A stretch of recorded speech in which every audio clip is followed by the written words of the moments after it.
puissant. Puissant, oui, la parole de Dieu est puissante. La parole de Dieu est bonne, elle se suffit à elle-même. Oui, et c'est le Saint-Esprit qui peut nous guider. Donc, soyez tous bénis, fortifiés. Je crois que c'est bon pour nous de nous rappeler que l'apôtre Jean a été dans l'île de Patmos, que nous sommes en train d'étudier la révélation, le dévoilement qu'il a reçu et les visions du temps de l'Église, le temps de l'Église, les 7 églises, ensuite la vision du trône de Dieu, les 4 êtres vivants, les 24 vieillards, les 7 sceaux qui sont autorisés, mais pris par Jésus lui-même. Jésus de Nazareth a récupéré le rouleau et il est en train de casser les 7 sceaux. C'est ce qu'on est en train de voir. Le 7e sceau annonce 7 trompettes et avec ces trompettes-là, beaucoup de fléaux vont frapper la terre. Et c'est ce que nous sommes en train de voir. Le Christ règne, il règne pour l'éternité, c'est à lui que sont données toute la suite des événements. Et nous sommes arrivés jusqu'au chapitre 10 de l'Apocalypse. Et on a vu qu'avant ça, il y avait un lâcher de démons, un lâcher de plaies, un lâcher d'antichrist. Il y a vraiment des troubles qui vont se faire.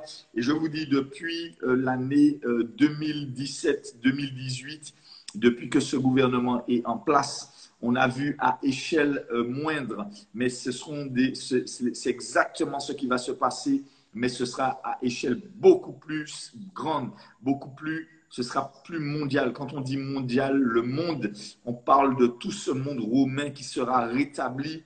C'est la bête, le dragon qui a 7 têtes et puis il a 10 cornes. Donc les 7 têtes sont les 7 royaumes qui ont toujours été dominés par Satan, mais en finalité, les 10 cornes, c'est le monde romain qui sera reconstruit, mais avec 10 royaumes. Et c'est ce qu'on pense, qu'il y a 10 nations qui vont donner à l'Antichrist sa puissance.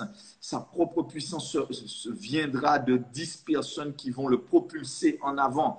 Voilà, de 10 nations précisément. Mais quand on dit le système romain, c'est aussi les États-Unis, c'est aussi tout ce monde qui est influencé par le vieux continent, si je puis dire. Donc, on voit que là, au chapitre 10, Jésus est en train d'annoncer, c'est le Christ lui-même, l'ange de l'Éternel, qui est en train d'annoncer l'imminence des jugements, des derniers jugements.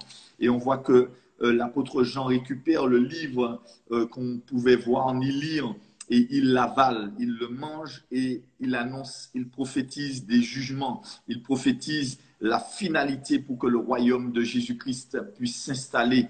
Je vous dis, l'apôtre Jean, j'aimerais être à sa place. C'est vrai que sur l'île de Patmos, c'est pas facile, persécuté. On dit même que l'apôtre Jean, on l'a trempé dans de l'huile tout vivant. C'est ce que la légende chrétienne raconte, qu'il a été trempé tout vivant dans de l'huile chaude, bouillante. Et il n'est pas mort. Quand il est sorti, les gens ont été étonnés, mais c'était un homme qui était rempli du Saint-Esprit. Et on voit bien que Jésus avait déjà annoncé dès le dernier chapitre de Jean que Jean n'allait pas mourir jusqu'à ce qu'il voie tout ce qui devait arriver. Et c'est pour ça que je vous dis que c'est magnifique pour nous de lire la parole de Dieu, mais aussi d'essayer d'en ressortir la révélation, d'en ressortir toute cette nourriture qui fait du bien à notre cœur, à notre âme. Et c'est pourquoi je vous dis, mes bien-aimés, demandons au Seigneur d'être remplis de son esprit. Et je crois que Dieu le fera. Dieu envoie de son esprit à des temps bien précis. Il remplit ses enfants, tous ceux et celles qui le cherchent pour avoir cette puissance. Et je crois que c'est maintenant, plus l'Église sera persécutée, plus les choses vont devenir difficiles, que le peuple de Dieu va se manifester, parce que Dieu a toujours prévu un endroit de Goshen. Il aura toujours prévu un endroit pour que cette femme dans Apocalypse 12 puisse se réfugier. Alors c'est ce qu'on a vu hier. On a vu Apocalypse 12, un grand signe qui a paru dans le ciel, le dragon ancien, le dragon Satan, qui est nommé Satan lui-même, mais aussi cette femme. On a vu qu'en 2017, dans les astres, il y a vraiment eu ce signe astronomique. Dans l'astronomie, il y avait vraiment les étoiles, parce que les étoiles prédisposent Et c'est pour ça qu'on voit bien que nous dépendons de révélations que les anges donnent. C'est pourquoi la Torah, la Bible, a été donnée par les anges.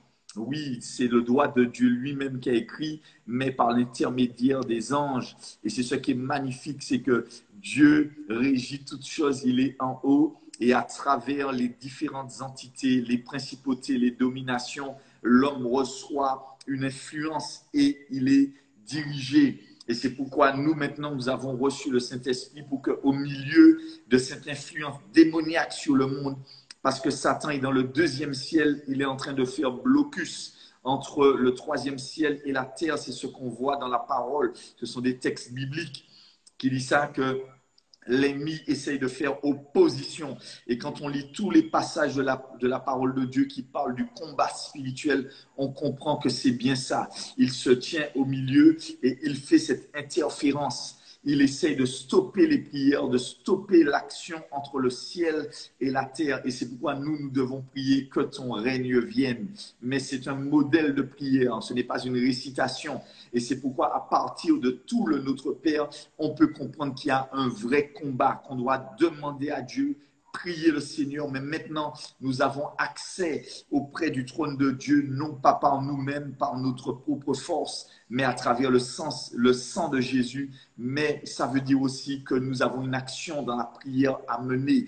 Nous avons un combat à mener dans la prière. Et c'est pourquoi souvent, quand tu vois que tu viens pour dormir, parfois même ce sont des démons qui veulent t'empêcher de prier. Je vais vous raconter un petit témoignage au niveau de la prière. Tous les matins, je me retrouve habituellement, sans confinement. Quand il n'y a pas le confinement, je me retrouve dans ce qui me sert de bureau. Parce que pour le moment, je n'ai pas de bureau, mais je me retrouve dans mon bureau, devant mon bureau, et je suis en train de prier. Et je suis en train de prier, et hop, je pars dans une somnolence. Ce n'est pas vraiment, je ne dormais pas, mais je suis en train de prier en langue. Et qu'est-ce que je vois sur le haut de ma tête, sur les côtés, une espèce de femme qui est aigrie, énervée parce que je l'agace avec mes prières, je l'énerve avec mes prières. Et je crois que c'est une sirène, ce qu'on appelle sirène des eaux.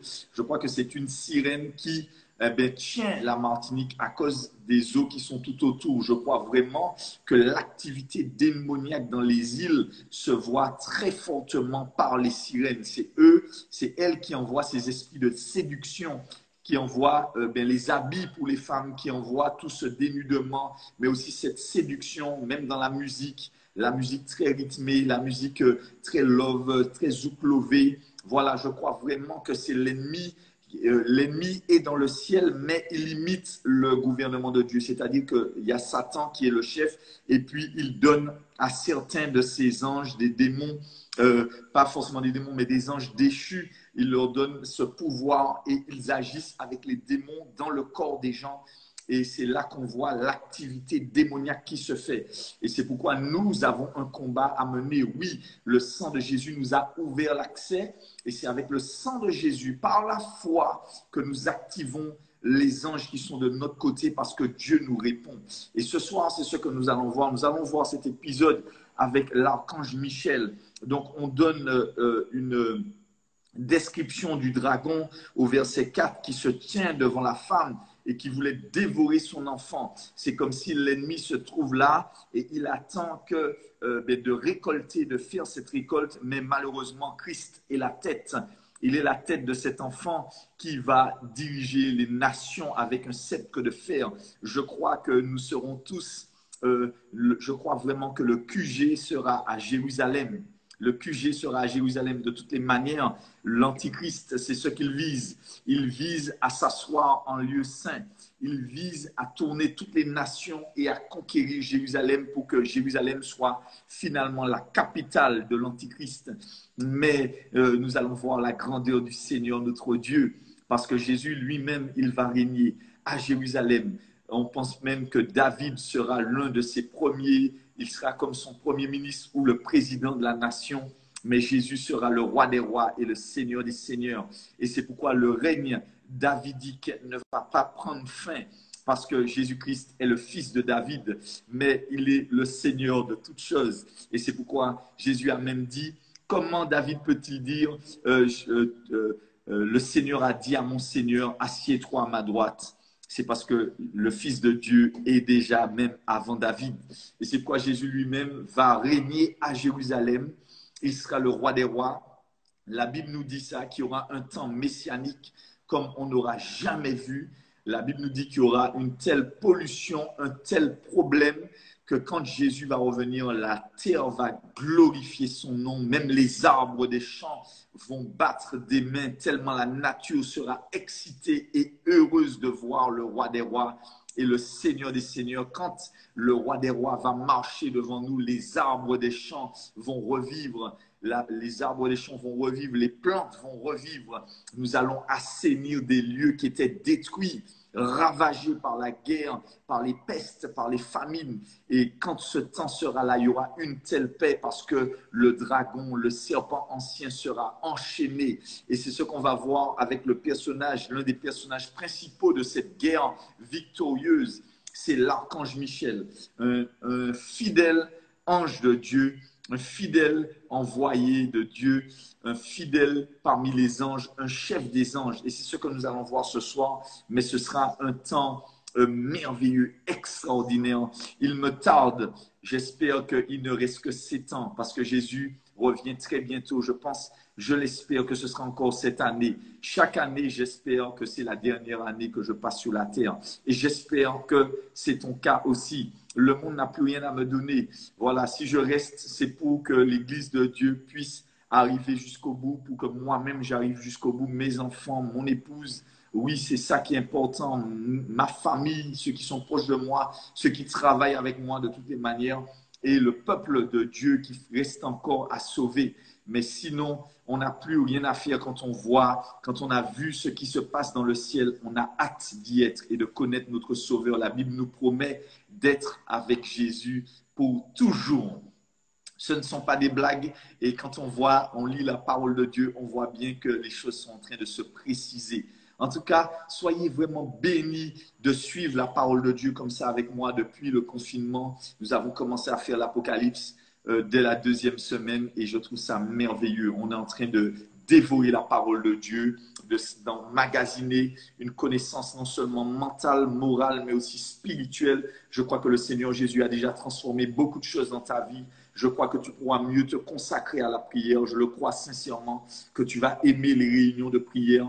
Si déconfinement il y a pour les assemblées dès septembre, je ne sais pas quand est-ce, mais en tout cas, je bénis Dieu que tu puisses te réunir et puis voir la gloire de Dieu. Je crois que tu seras beaucoup plus assidu à la prière, que le pasteur ne sera pas obligé de te supplier pour venir prier, mais tu vas réaliser qu'il y a un vrai combat spirituel qu'il faut mener dans la prière. Alléluia. On va lire la parole de Dieu. On va lire la parole de Dieu au verset 5. À partir du verset 5, elle enfanta un fils. On va recommencer dès le verset 1, ça va nous aider. De toutes les manières, il nous reste à peu près 30 minutes. Un grand signe parut dans le ciel, une femme enveloppée du soleil, la lune sous ses pieds, une couronne de 12 étoiles sur sa tête. Elle était enceinte et elle criait, étant en travail dans les douleurs de l'enfantement. Donc, on voit que cette femme est clairement Israël. Israël est considérée comme une femme. Oui, elle est considérée comme une femme, l'histoire d'Israël. Quand on regarde l'histoire d'Israël, dans Romains 11, verset 26, clairement, Genèse 12 aussi, verset 2, Israël est considéré comme une femme. Donc, on voit bien que les 12 tribus sont là, sont mentionnées. La lune et les étoiles, eh bien, c'est Abraham, et pas Abraham, Jacob et Rachel, Léas. Voilà, c'est toutes ces personnes, ce sont ces personnes-là qui ont engendré cette femme qui était censée être l'épouse de Dieu, mais qui n'a pas cru au Messie. Mais cette femme a enfanté un fils parce que Jésus est juif. Jésus vient des Juifs. Il a enfanté un fils qui doit paître les nations. Mais il y a ce dragon au verset 3. Un autre signe parut dans le ciel et voici, c'était un grand dragon rouge feu, on en a parlé hier, ayant 7 têtes et 10 cornes et sur cette tête 7 diadèmes. Sa queue entraînait le tiers des étoiles du ciel et les jetait sur la terre.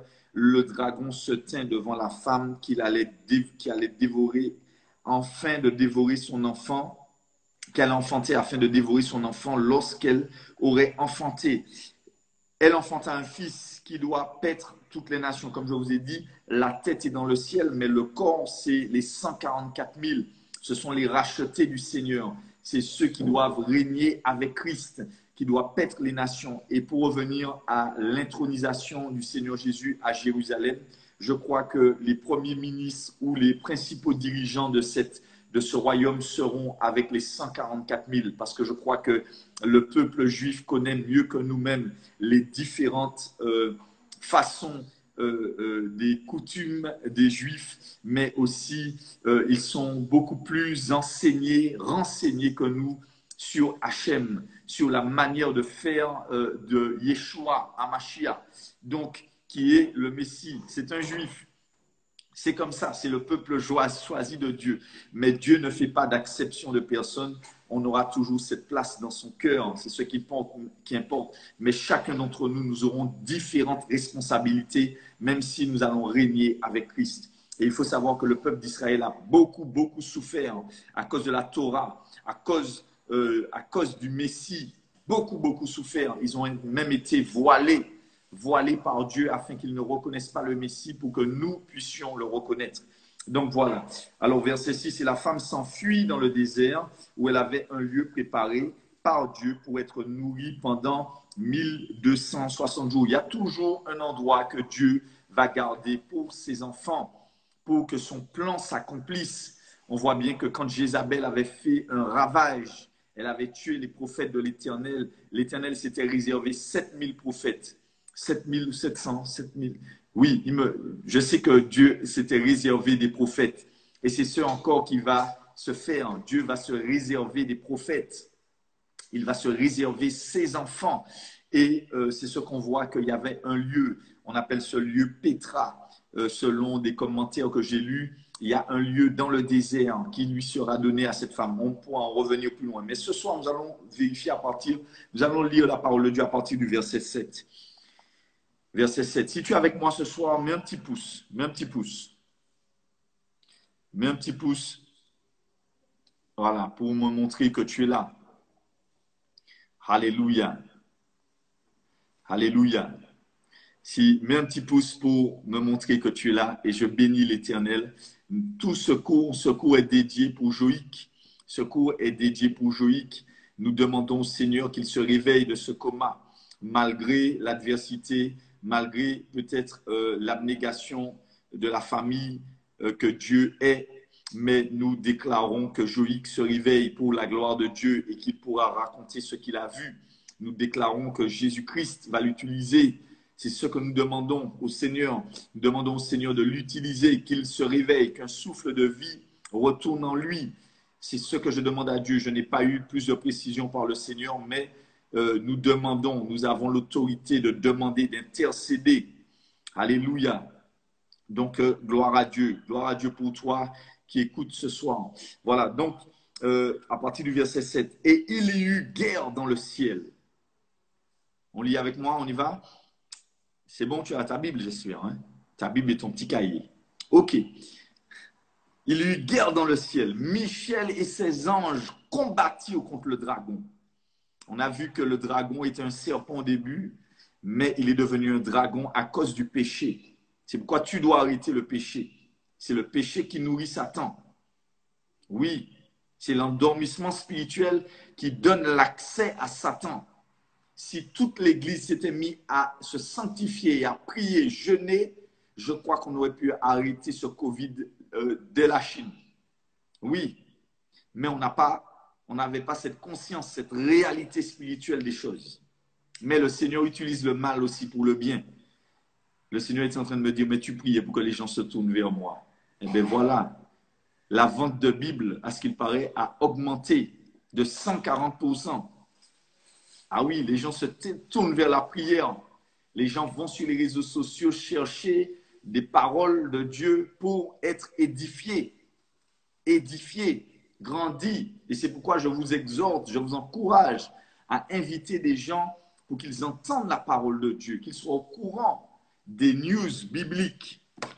Parce que si vous vous mettez à croire ce qui se passe à la télé, TF1, toutes les chaînes à la télé grand public, ouf, on n'est pas sorti de l'auberge. Hein? Si vous croyez à ce qui se passe sur la télé, des gens achetés, des chaînes qui sont corrompues, où le serment d'hypocrite est à fond, où la presse est bafouée, achetée, où les grands industries pharmaceutiques financent les chaînes de télé, achètent celui-là, achètent les médecins qui vont intervenir. Mais bien aimé, eh bien, la peur va vous prendre au ventre. Hein. Vous aurez vraiment peur tout le temps. Vous aurez vraiment peur tout le temps. Mais je crois que du mal, il y a du bien qui va sortir. L'Éternel crée la plaie et il la pense aussi. Alléluia. Mieux vaut les news bibliques et des gens remplis de l'Esprit Saint qui peuvent filtrer les informations que vous recevez. Voilà. Et c'est pourquoi on ne met pas pour le moment, parce qu'il n'y a rien de nouveau. Quand il y a quelque chose de nouveau, je le mets sur mon statut ou bien j'encourage les bien-aimés à l'envoyer. Ah oui, mais il y a tellement de pollution. C'est à nous de filtrer, de savoir ce que dit la parole de Dieu. Alléluia. Pour ne pas être trompé, pour ne pas être perdu. Il faut chercher la vérité. Sinon, vous faites une psychose de tout. Sinon, vous ne sortez plus. Vous avez peur pour demain, peur pour le lendemain. Vous croyez que dès que votre nez vous gratte, ça y est, j'ai le coraux. Mais non. Avant qu'il ne t'arrive malheur, si tu as une relation avec le Seigneur Jésus va t'annoncer la chose. Avant que tes enfants tombent malades, il va t'annoncer la chose. Je te le garantis. Pour moins que ça, Dieu t'avertit. Crois-moi, s'il fallait que quelque chose t'atteigne, le Seigneur va t'avertir. Il t'aime. Il t'aime. Il t'aime. Dieu est très concerné par ce qui t'arrive. Très, très concerné. Si tu as une relation intime avec Jésus, le Saint-Esprit va t'avertir. Je te garantis de ça. Eh oui, parfois même pour un bic qui va tomber, Dieu va t'avertir. Parce qu'il se sent concerné par ton cœur. Alléluia. Verset 7, Apocalypse 12, 7. Et il y eut guerre dans le ciel. Michael, Michel et ses anges combattirent contre le dragon. Il y a un combat, je vous dis, il y a un combat. Et le dragon et ses anges combattirent. Ah bon, vous comprenez où était là? Il y a une qui a regardé l'autre. Non. Le monde spirituel, on va voir ça. Mais ils ne furent pas les plus forts, et leur place ne fut plus trouvée dans le ciel. Et il fut précipité, le grand dragon, le serpent ancien, appelé le diable et Satan, celui qui séduit toute la terre. Il fut précipité sur la terre, et ses anges furent précipités avec lui. Et j'entendis dans le ciel une voix forte qui disait, maintenant, le salut est arrivé, ainsi que la puissance et le règne de notre Dieu et l'autorité de son Christ, car il a été précipité, l'accusateur de nos frères, celui qui les accusait devant notre Dieu jour et nuit. Ils l'ont vaincu à cause du sang de l'agneau et à cause de la parole de leur témoignage. Ils n'ont pas aimé leur vie jusqu'à craindre la mort. Alléluia, alléluia, alléluia. Donc, on a un passage là qui est merveilleux, un passage qui est puissant, qui est plein de sens. On parle de guerre dans le ciel. On parle de Michel et ses anges. Ce soir, nous allons voir réellement l'activité de Michael. Michael, chef des anges. Alors, quand on te dit chef des anges, on parle de archange. On te parle d'un chef. Et la Bible confirme. On va aller avec moi, si vous voulez bien, dans Daniel 10, versets 13 à 21. Daniel 10, versets 13 à 21. Voilà, la Bible nous parle de Daniel. Dans Daniel, la Bible nous parle clairement que Michael est un ange, est un archange. Il est l'un des seuls qui est nommé dans la Bible. Après Gabriel, Michael, on ne donne pas d'autres noms des anges. Et je tiens à le préciser pour ceux qui nous regardent pour la première fois, on ne prie pas les anges. On ne prie pas les anges. Les anges sont des esprits au service de Dieu, envoyés en faveur des saints. C'est-à-dire que tu pries le Seigneur au nom de Jésus. Jésus a dit tout ce que vous demanderez en mon nom. Il n'a pas dit dans d'autres noms, hein. Il a dit en mon nom. Donc, on prie le Seigneur, on prie Jésus par le Saint-Esprit et le Seigneur nous répond et il peut nous répondre par des anges. Je vais vous dire quelque chose. Quand on va lire ce texte-là, quand on regarde, quand on va décrypter ce texte-là, on comprend l'importance du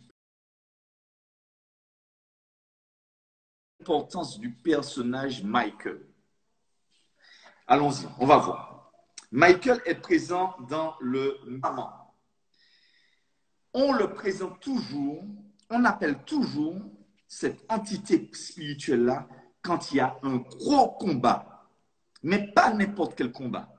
C'est un ange qui est spécialiste de la haute autorité diabolique. Il est capable, c'est l'un des seuls qui est capable de tenir Satan, de lui résister. Donc, c'est pourquoi on voit dans Daniel 10, verset 12, on voit à partir du verset 10, il me dit, Daniel, ne crains rien, car dès le premier jour où tu as eu à cœur de comprendre et de t'humilier devant ton Dieu, tes paroles ont été entendues. Et c'est à cause de tes paroles que je viens. Donc, Gabriel qui parle. Gabriel est en train de dire, je suis venu. Dès que tu as commencé à prier, la réponse est sortie du ciel parce que le Seigneur t'aime. Et il a vu que tu as la foi. Il a vu que même si tu ne connais pas encore Jésus, ni la puissance du sang, il a vu que tu connais Dieu et que tu as la foi en Dieu, que tu crois dans l'alliance. Alléluia. Le chef du royaume de Perse m'a résisté 21 jours, mais voici, Michael, l'un des principaux chefs, est venu à mon secours et je suis demeuré là auprès des rois de Perse. Je viens maintenant pour te faire connaître ce qui doit arriver à ton peuple dans la suite des temps, car la vision concerne encore ces temps-là. Waouh, magnifique. Écoutez bien ce que je vais vous dire. Je n'ai pas toute la révélation de Dieu, mais quand je lis les Écritures, vous pouvez juger par vous-même si ce que je dis vient de Dieu ou pas. Parce que la parole de Dieu est claire. Et je n'ai pas toute la science, je peux me tromper. Mais quand on regarde bien ce texte-là, on voit, on comprend. J'espère que vous êtes là. Vous êtes là, j'espère. Bon, ok, on m'a dit que ça bug. Si ça bug, vous n'avez qu'à éteindre et redémarrer. On comprend que Satan est dans le ciel et il est dans le ciel et il est en train de gérer des nations. Il y a toute une hiérarchie qui se fait, mais lui, du haut du ciel, il est en train, du deuxième ciel, de gérer et d'influencer des nations. Et c'est pourquoi on voit 7 têtes et 10 cornes, on voit les 7 royaumes, mais là, au dernier temps, Satan est en train de diriger, il est en train d'influencer l'esprit de la Grèce, il est en train d'inspirer la Perse, pardon. C'est ce qu'on voit dans ce passage-là. Et on voit que Daniel, il a une requête parce qu'il demande à Dieu, mais pourquoi le peuple est encore en captivité alors qu'il y a un temps imparti pour toute chose? Et là, Daniel se met à jeûner et à prier. Il cherche la face de Dieu. Il cherche la face de Dieu. Alléluia. Il est en plein jeûne. Et il sait que Dieu va répondre parce que Dieu est toujours plus fort que l'ennemi. Écoute ce que je vais te dire. Je crois que les choses sont plus ou moins similaires. Maintenant, nous avons le Saint-Esprit par le sang de Jésus. Nous avons l'Esprit de Dieu. Nous avons l'accès auprès du trône. Mais je crois que la qualité de nos prières, que l'intention, la volonté que nous avons, sert à débloquer des choses pour la nation, pour le pays. Pour nous-mêmes, nous sommes sanctifiés, purifiés. Mais je crois que pour la nation, pour le peuple, il faut prier, il faut chercher la face de Dieu continuellement pour pouvoir influencer les nations, les peuples. C'est avec nos prières que ça se fait. Et le monde satanique le sait très bien. Et c'est pourquoi eux, ils font des sacrifices pour que leurs esprits soient forts. Mais nous, quand nous prions, nous offrons nos vies en sacrifice vivant. Quand notre conduite est droite devant Dieu, nos prières sont puissantes. Nos prières sont puissantes. Et on voit que la prière, la réponse est partie.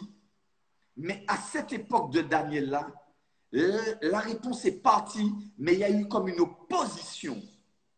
Mais ce qui est fort, c'est que la Bible nous est en train de nous dire que le jeûne est important. La prière est importante.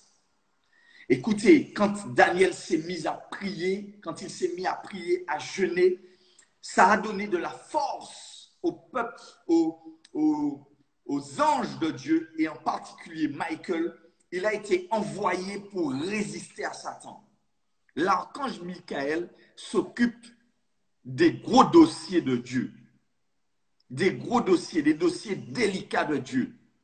Et quand il a vu que la réponse était bloquée, Dieu a dépêché un ange du peuple de Dieu. Je vais vous raconter une histoire. Nous avions eu un problème dans le Nord aux prêcheurs. Et nous avions appris vraiment une mauvaise nouvelle. On a eu un coup très dur. Et quand on a eu ce coup dur-là, on a commencé à beaucoup critiquer notre assemblée. Et de toutes les manières, vous savez, quand on critique l'assemblée, ils ne vont pas chercher deux endroits à chercher, ils vont essayer de viser la tête. Et toutes sortes de paroles étaient parties sur nous. Que c'est lors d'un baptême qu'on a attaqué l'église, c'est lors de quelque chose qu'on a attaqué l'église, que c'est une fausse église, etc., etc. Et en situation d'urgence, il faut des gens qui sont là pour l'urgence. Alors, j'ai réuni mon conseil. Et mon conseil, on a commencé à prier. On a demandé aux bien-aimés de prier avec nous. On a commencé à prier, prier, prier comme ça, sans cesse. Avec force, je vous dis. Et au milieu de la prière, parole qu'on ne s'y attendait vraiment pas. On avait quelqu'un qui était à l'article de la mort. On était embarqué dans une situation vraiment très délicate. Et à ce moment-là, une parole prophétique sort de la bouche de la sœur Nadine. Vous connaissez déjà la sœur Nadine. Dès que la sœur Nadine prophétise, danger. Parce qu'il y a des gens comme ça, dès qu'ils ne parlent pas beaucoup, mais quand ils parlent, attention, ça vient. Et là, qu'est-ce qu'on entend? Michael, chef des anges, combat pour vous. Et je vous dis, c'est pourquoi, mes bien-aimés, croyez que le royaume des cieux est avec vous. Croyez que vous faites partie du royaume de Dieu. Ne vous lassez pas de prier, ne vous arrêtez pas de prier. Croyez que Dieu est avec vous quand vous priez. Et je vous dis, par manque de connaissance des réalités spirituelles, le peuple de Dieu périt. Le peuple de Dieu s'endort dans la prière. Le peuple de Dieu se laisse faire. Et je vous dis, mes bien-aimés, à partir de ce moment-là, le Seigneur nous a rassurés, nous disant que Michael, chef des anges, combat pour vous. Ça veut dire que là, c'est gros dossier qui vous a attaqué, mais gros dossier aussi, combat avec vous. Alléluia. Croyez-le, mes bien-aimés. Quand Dieu voit que le combat est rude, Dieu envoie ses meilleurs généraux à notre rencontre, à la rencontre de nos prières. Et c'est pourquoi je vous encourage, mes bien-aimés, à ne pas vous laisser faire, mais combattez dans la prière, dans le jeûne. Tenez dans le jeûne et dans la prière. Quand vous voyez des démons se lever contre vous, des esprits mauvais se lever contre vous, je ne vous dis pas de vous tuer, mais commencez à brider votre chair. Le gars, il avait fait un jeûne de 21 jours. Eau et légumes. Rien de cuit. Et il a commencé à prier comme ça, à mettre sa chair de côté, à dire, Seigneur, je sais que tu vas me répondre. Alléluia. Alléluia. Et c'est pourquoi, mes bien-aimés, je vous le dis, vous n'êtes pas n'importe qui. Sanctifiez vos vies. Sanctifiez-vous, lâchez le péché et croyez que quand vous priez, il y a quelque chose qui se passe. Satan a résisté, mais au 21e jour, Daniel n'avait pas... Écoutez-moi, ce n'est pas un jeûne de 21 jours. Non. Le gars était parti dans un jeûne et dans une prière. Il a dit, ou kékake. La réponse est là. Je le sais, elle est là. Dieu m'aime et Dieu va me répondre. Mais il y a eu de l'opposition. Ils ont voulu bloquer. Et la Bible nous dit bien qu'au 21e jour, après 21 jours, 3 semaines de prière intense comme ça, pape, l'archange Michel est descendu et la Bible nous dit clairement qu'il a été bloqué. Allons voir ça. Allons voir ça. Au verset 20 et 21. Il me dit, sais-tu pourquoi je suis venu vers toi? Maintenant, je m'en retourne pour combattre le chef de la Perse. Quand on te dit le chef de la Perse, c'est l'influence démoniaque. Et quand je partirai, voici le chef de Javan viendra. Ça veut dire que l'ennemi envoie ses principaux aussi pour jouer dans la tête du gouvernement, jouer dans la tête des royaumes. C'est pourquoi l'apôtre Paul nous dit ça, priez pour les autorités. Prions pour eux, supplions Dieu. Parce que si ce n'est pas de nous qu'ils sont influencés, ils seront influencés par Satan et ses suppôts. Et croyez-moi, dans la fin des temps qu'on vit maintenant, le satanisme est en grand parce qu'ils ont compris que c'est combat contre combat. Et croyez-moi, l'Église les empêche de faire leur travail. Parce que nous sommes là et nous prions. Et comme il y a des droits encore en France, on ne peut pas nous persécuter directement, mais indirectement. Et je vous dis que l'ennemi en a après nous. C'est pourquoi quand les assemblées se vident au jour de prière, c'est que les gens qui ne viennent pas à la prière, ce sont des gamins spirituels. Ils n'ont pas encore compris que c'est pour les gens qui ont compris le système, comment ça fonctionne. Vous n'imaginez pas, quand vous arrêtez de prier, vous arrêtez le combat. Quand vous arrêtez de prier, vous dites aux anges de Dieu, bon ben, laissez-vous faire. Mais il y a un combat et on va le voir, on va le lire. On va le lire.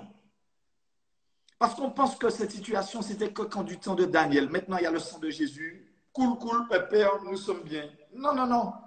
On a une dimension différente dans l'intercession et dans la connaissance de ce que Dieu veut. Mais Dieu nous donne son esprit sur la terre pour qu'on puisse faire monter des prières pour que lui puisse agir à nouveau. Aïe, aïe, aïe. Mais sans nous, Dieu ne peut rien faire. Dieu a besoin des hommes sur la terre pour agir. Et quand Dieu appelle ses serviteurs ou ses bien-aimés, il n'appelle pas des gens qui sont confortables, mais il appelle ses serviteurs et ses bien-aimés. Ce sont des gens qui prient. Ce sont des gens qui cherchent sa face. Un serviteur de Dieu, c'est quelqu'un qui prie. Et tu verras dans le ciel lors des récompenses, il y a des gens, des vieilles mamies, des vieux papis, mais qui sont là, qui étaient là à prier. Tu n'aurais jamais cru que c'est eux qui ont les meilleures récompenses. Ce n'est pas les grands pasteurs qu'on voit là. Non, non, non, non, non. Même s'ils ont tous les dons. Non, pas forcément. Mais c'est quelqu'un qui se tenait à la brèche, qui sert Dieu dans le jeûne et dans la prière. Alléluia. Qu'est-ce que la Bible nous dit? Eh bien, qu'il y a eu un grand combat. Allons voir Daniel 12, verset 1. Parce que là, on est sur l'archange Michel. On est en train de voir les particularités des guerriers dans l'esprit. Parce qu'il y a un combat dans les lieux célestes. Il y a un combat. Allons voir ça. Daniel 12, verset 1. En ce temps-là se lèvera Michaël, le grand chef. Donc on l'appelle aussi le grand chef. Le défenseur des enfants de ton peuple. Et ce sera une époque de détresse, telle qu'il n'y en aura point de semblable depuis que les nations existent jusqu'à cette époque. Ça rejoint ce que le Seigneur Jésus nous a dit. En ce temps-là, ceux de ton peuple seront trouvés inscrits dans le livre, seront sauvés. Alléluia. Venez avec moi dans Jude. 1, verset 9. Donc on voit que c'est un archange qui tient ferme contre les forces du mal. Il conduit la bataille dans les cieux contre le dragon. On va voir encore la particularité de l'archange Michel. Or, l'archange Michel, Jude 1, verset 9, c'est bon? Alléluia. J'espère que ça te fait du bien. J'espère que ça t'encourage. Selon les récits bibliques, on voit même et on croit même que c'est l'archange Michel qui tient le ciel d'Israël. Il est sur le ciel d'Israël parce que c'est lui qui doit régir ce territoire-là. Et c'est pourquoi beaucoup de personnes attaquent Israël, mais ils n'arrivent pas à le coincer. Ils auraient bien aimé faire n'importe quoi, raser Israël de la carte, mais ils n'arrivent pas. Ils voudraient bien raser le peuple de Dieu, mais ils n'arrivent pas. Parce que à haut combat, haute autorité spirituelle. Alléluia. Jude 1, verset 9. J'espère que ça te fait du bien. Or, l'archange Michel, qu'il contestait avec le diable et lui disputait le corps de Moïse, n'osa pas porter contre lui un jugement injurieux, mais dit que le Seigneur te réprime. Oui, on n'a pas le droit d'insulter Satan. On n'a pas le droit d'insulter les autorités. On ne sait même pas de quoi exactement c'en est. C'est des brides de révélation qu'on a. On a des brides de révélation, mais c'est un monde